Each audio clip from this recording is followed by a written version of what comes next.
Alright, so step one, you're going to want to make sure that your sausage is ground up pretty good into these little bites. You know what I'm saying? Little bites. Little bites.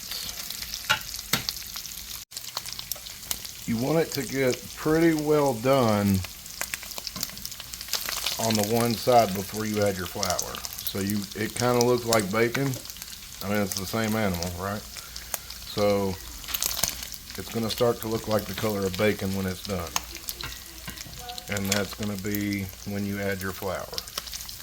And you want plenty of grease in your skillet. Do not empty the grease. We're going to take some of this all-purpose flour right here. We're going to put it in here. Okay. 2 tablespoons. Got it? We're going to do a heaping just because I don't really, you can't do this. Like, I mean, that's about as heaping as I'm going to go. And just sprinkle it all over your skillet there. And yes, the sausage is getting burnt on that other side. We're going to go with, you guessed it, 2 more tablespoons. So that's 4 tablespoons right in here. We're going to go over the spots that kind of disintegrated already.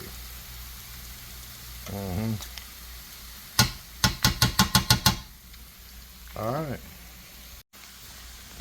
Now the next thing you're going to do is blend it all in. Get that grease good and hot on there in it. Oh, look at that. Look at that. You're starting to see what is gonna be Tennessee Pride sausage gravy. Look at that. It's just beautiful. It's gorgeous. Look at that. Oh yeah. Look at that. Look at that. We might even put a little bit more flour in there, you know what I mean? We've got a lot of grease. You want to take advantage of that from that fat that's in that sausage. Alright, we're going to do 2 more. So this is 6 tablespoons. And this is not very much heaping. But if you were to do this heaping spoons, then you would probably only need like 2 of these. But it depends on how much you heap when you scoop. It's all in the heap, you know what I mean? So you need direct measurements when you're giving somebody access to your methods of cookology. Alright, so all of the flour, even on here, I'm going to get all that, watch. Oh, look at that. Nothing there. Okay. So we've got plenty of good little burnt pieces to give it that extra flavor that you need in your gravy, because once you put on the milk, it's over. You can't go back. Alright, so we all got it good and hot, ready to go. I'm sure the FDA and the FDSD, all these people need to know that it's in date, so there we go. Now we're going to pour this milk in here and let it change color of all that grease. Alright, bet. So now we got a good plenty of milk in there. Now it looks runny as all get out right now, but it's okay. It's about to thicken up. It is about to thicken up. And yeah, you're wondering I haven't put no salt and pepper in there or nothing. Like, what is going on with this guy? He's not doing it right, blah, blah, blah, blah, blah. That's okay, because while I've done told you about the salt and pepper we have not put in there, we got gravy, y'all. We got gravy. There's the timer for them biscuits too, y'all better. I'm telling you, it's a smooth process. You just got to know what you're doing. Alright, so we got gravy, and we need more milk in this thing. Yeah, you can add more milk. I'm not even joking, y'all. It's beautiful. Here we go. I'm going to put a little bit more off in there, huh? A little thicker than a Snicker. But that's alright. We're gonna get it right.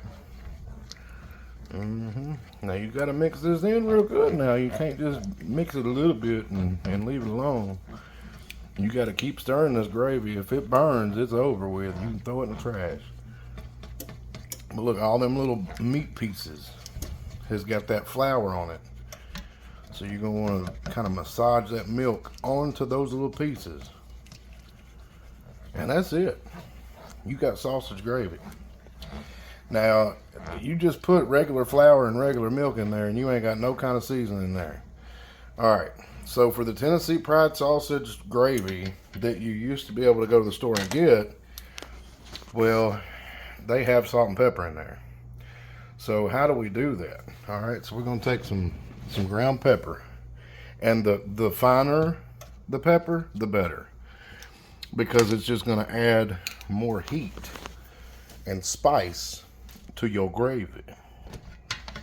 So we're going to do this right here. We're going to just kind of ease it in there because this is a powerful pepper. I'm telling y'all. Y'all think I'm playing, honey. This is about the hottest pepper I've ever ate. Be black pepper. All right. Ooh, man. It's loud. It'll make you sneeze if you ain't careful. Especially when you do a whole pan of gravy like this. Look how pretty that looks, man. Gotta mix it in now. Gotta mix it in. Whew, before you sneeze and ruin a meal. You know what I'm saying? Okay. Alright, now from the south, I ain't got no fancy battery operated nothing in this kitchen. So what we're gonna do is just do this number here. Salt, and that's it. Stir it up. Get all that salt in there because it needs it, man. That flour has no seasoning at all. So just salt and pepper it basically as if it were a plate of food within the skillet, if that makes sense. Just make sure there's enough in there for everybody to go around because you don't want no bad tasting gravy because you didn't put no salt and pepper in it. That's just ugly. All right, so let's go ahead and give this a try. Look how thick that gravy is. Whoa. Kapow. Here we go. Give me a spoon here. We're gonna see what happens. Look at that, just that little bit of dip right there. Yep, you're welcome. Got enough salt, got enough pepper, you're welcome. And here we got the finished product. Sausage gravy biscuits. Tennessee Pride sausage gravy biscuits.